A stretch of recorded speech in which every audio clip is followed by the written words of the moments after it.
located on our second floor.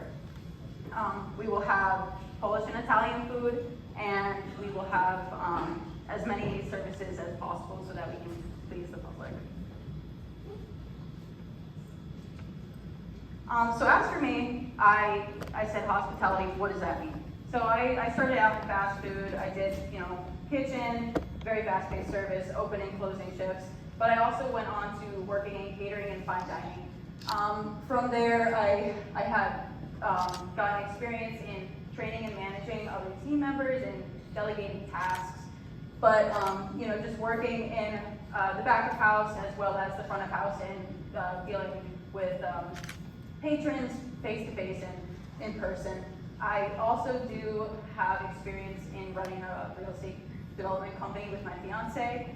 We're here in Schuylkill County. We've been here for 4 years, and we try to pick up as many blighted homes and kind of turn them into something that is livable, and we move beautiful families into them. So where are we? We're in Coalville, as I said before. Coalville is located between Tamaqua and Lansford. So we're located at 2201 West Russell Street in Coalville. It is right down the street from the St. Luke's Miners campus, and it's about 0.2 miles off 209. So as for the history of this building, it was owned and operated by the Trudge family for about 90 years. They had a hotel at one point, which then, upon the passing of Peter's mother, he decided to open the Viennese Villa, which I'm sure many individuals here have been a patron to and enjoyed time at.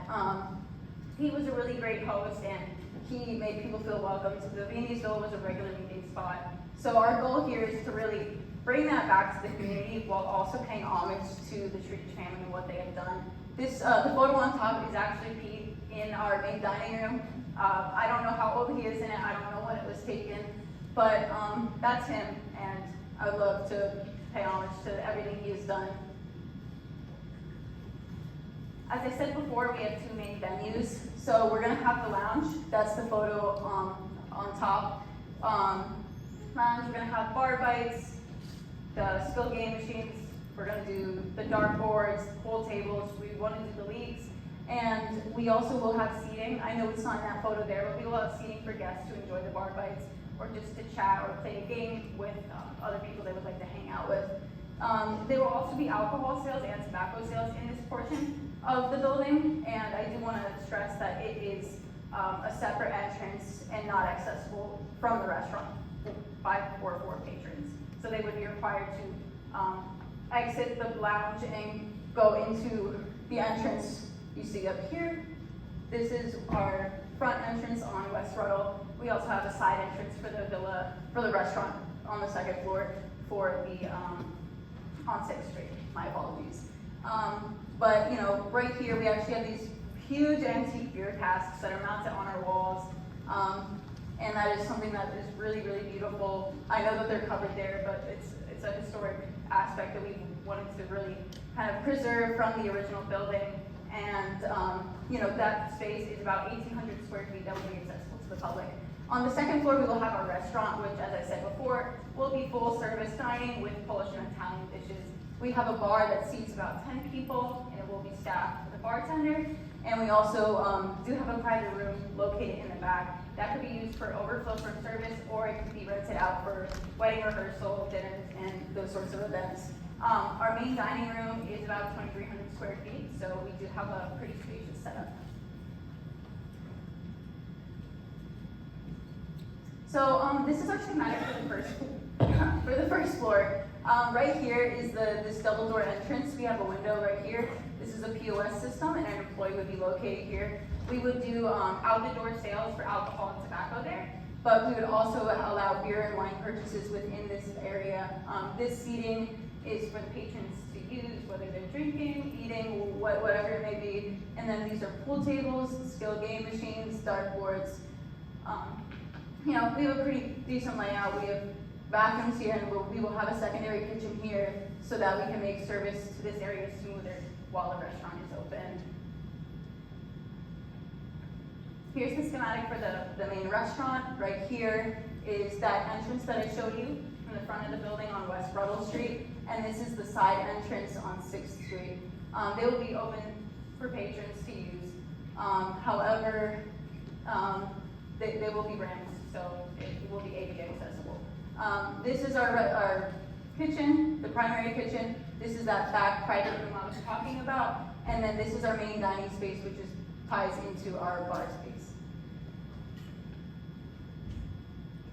So I mentioned before that there is some history to this building, and one of the things I want to do is preserve that history. So one of the ways we are going about doing that is by preserving features within the building, whether it be stonework, ironwork, brass accents. These little brass elephant heads are actually all around our main dining room bar.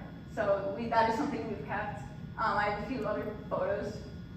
So this is before we switched this window out and replaced the floor. This is our main bar. We have hand-carven barrels that sit behind it, and we also have that stonework and that ironwork that I kind of highlighted before. So this is what the dining room looked like when we acquired the building. As you can see, we've got some funky green carpet. We don't plan on keeping it. We will be remodeling it. We have already torn down the ceilings, replaced the light fixtures, and really brightened up the space. You can see that we actually have a Yingling branded cask located in our main dining room, so that's pretty cool. And we have our dining tables, which are resin-coated wood with brass ran through it. This is the before and after of our basement lounge area. We had to do a lot of prep on the floor to do a new epoxy floor, and we did replace some light fixtures and bulbs, and we redid the walls.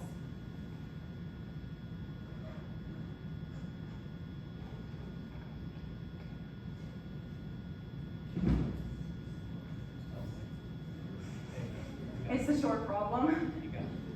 So this is just another before and after photo. It's just kind of another angle. You can see how the space has kind of transformed as we brought in still game machines and the dartboards and the pool tables. They're all provided by Diebler Brothers.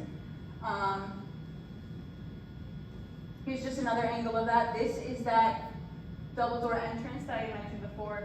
We are waiting, the doors were on back order, but they are getting replaced, and we will be putting a new bar and shelving system right up here. We have actually preserved and kept that one, and we plan on implementing it in the building at a later time.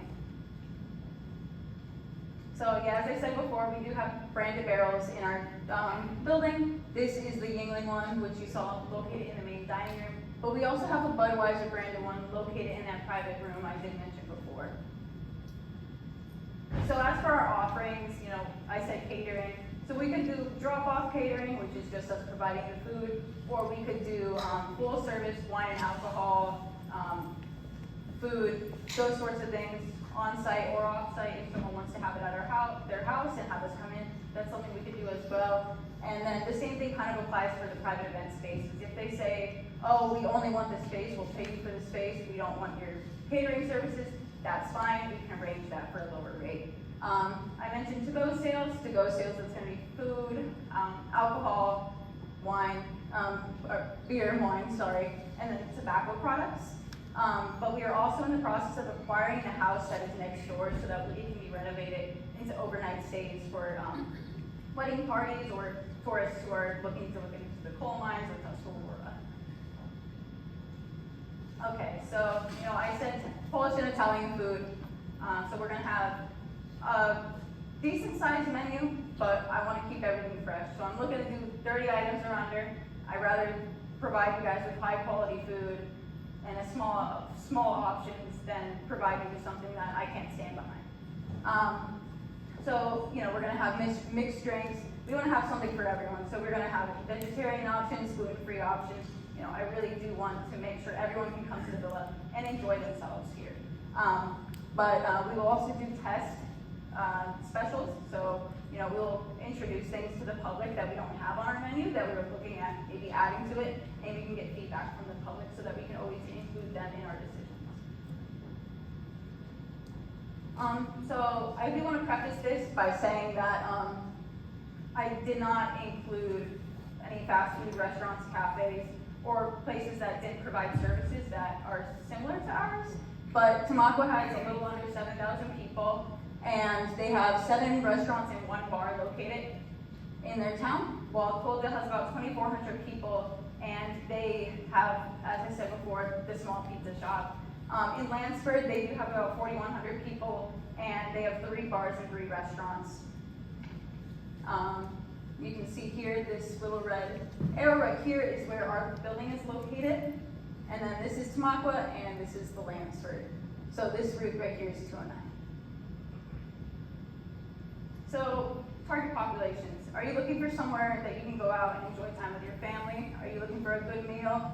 Are you looking for somewhere that you can host a beautiful event? You know, come to us, come to the villa. We want to be a one-of-a-kind business that provides great service and amazing food at an amazing price. You know, we want people to feel welcomed in our building just as much as we do. As for our financials, this is this is just kind of a breakdown of the startup costs. So my ask is $100,000, and I'd be putting in about $44,000 myself. With the lease that I have in place, I do not have to deal with any of the FF&E. So that really took out a huge chunk of startup costs being a restaurant. And you can see here is a further breakdown of each category. So this is how much I'm spending on all the starting inventories. This is, you know, my chamber, my POS system, lease agreements. Then this is marketing, utilities. These are kind of things for startup that I would use within the first 3 months. And then my monthly net revenues, I will make about $43,000 a month in food, a little under $10,000 for alcohol, and then other sales, that's the ATM, the jukebox, anything that we get from tobacco, that it all is in that figure. That's about 17 grand a month. So the benefits of my business. One thing that we will be doing is, day one, we will be providing at least 15 new jobs, and that is only subject to increase. The thing about Coaldale is that almost 30% of the population is under 18. I had my first job in the food service, and I know a lot of people get their start that way. So to be able to have a place where maybe younger people can work and get a start without having to have a car and having to drive farther. I know a lot of people in Coaldale, you know, you can't afford to have multiple cars, just nobody can. It's difficult, so that would be another way that we could benefit the community, because then people would be able to work more and get more involved. You know, we would increase tax revenue, whether it be property taxes, the liquor license taxes, alcohol sales taxes, tobacco.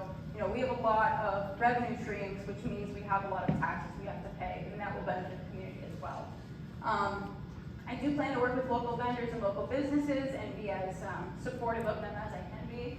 And, you know, as I said before, we are filling a need. Coaldale does not have anything currently, whether it be lodging, catering, like a full-service restaurant. It doesn't have anything, but it once did. As I said before, the old Viennese Villa, I know many people enjoyed it. But I would love to bring that back to everybody and provide them with a beautiful meeting place. As for the resiliency of my business, as I said before, multiple revenue streams. I am not subject to fail just because one legislature changes. If alcohol, a law changes, I'm not screwed because I have 3-4 other revenue streams. Okay, thank you so much.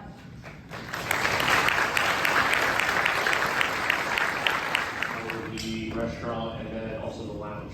Okay, yeah, so during the week, I would be open Wednesday through Sunday. For Saturday and Sunday, it would be full day hours, so I'd open around 11 a.m. for the restaurant, and we would run until probably midnight or 1 because we have a bar, but the kitchen would likely close around 9 p.m. For the weekdays, that figure would change, so it would be a 9 to 5 service in the evening for the kitchen times, and then on Fridays, we would run a little later just because it is a weekend. As for the lounge, I plan on having the lounge open from about 11 a.m. to 12 or 1 a.m. every day. And are you planning to open this in phases, or what is your time frame for starting to open? So we are planning to have the restaurant fully functional and ready to open by spring